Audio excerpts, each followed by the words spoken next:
The book that I'm reviewing today is called Light on the Other Side of Divorce: Discovering the New You by Dr. Elizabeth Cohen.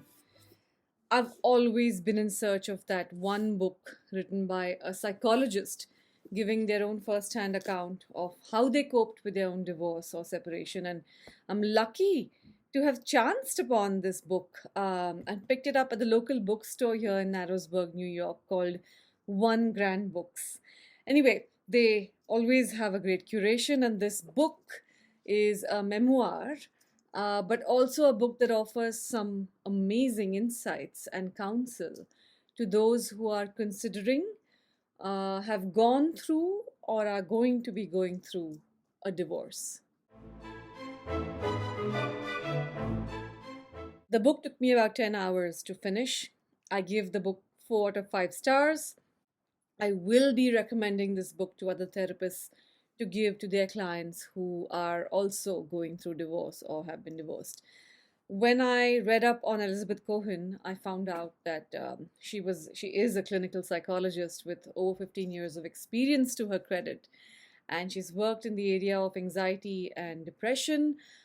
She was trained in CBT under Dr. David Barlow.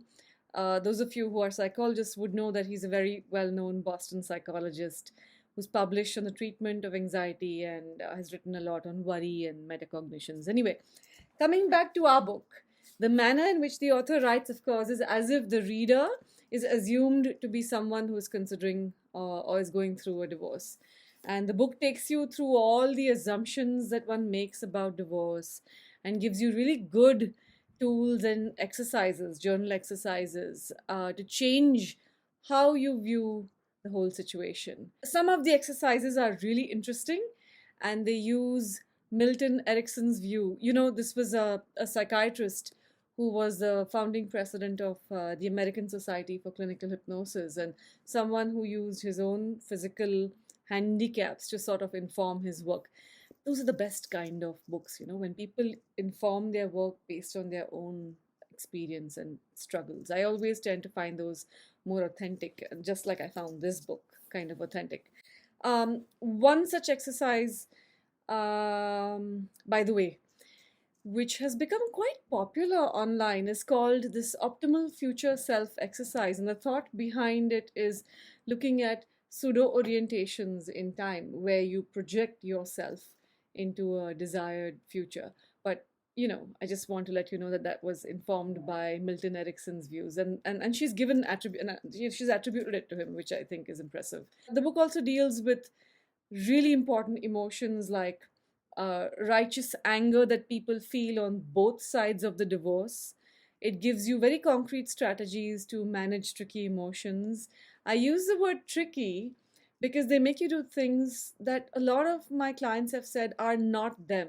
So they say, this is not me. I don't know why I feel this way and why I'm acting on those emotions. So she addresses that directly and head on. She gives you strategies to deal with those emotions. And, she also talks a lot about resentment and co-parenting. And a lot of people going through divorce also go through a lot of guilt, which she addresses. I'm really glad that I picked this book. And my only issue with the book is that the audience is it appears to me, is limited to my clients and does not also include me. Maybe if there's another book after this, she might include others, in the process, the therapist or the family of those going through the divorce. Culturally also, it's kind of limited to America and maybe Europe and Indians who are economically in a better position. But if you can overlook that, then this book is definitely on your want to reading list, especially if you're going through heartbreak. There's a link to the book below if you want to buy it. And by using that link at no extra cost to you, Amazon gives me credit to buy more books. If you wish to join the book club, click on any of the links below. Until next time, happy trails to you.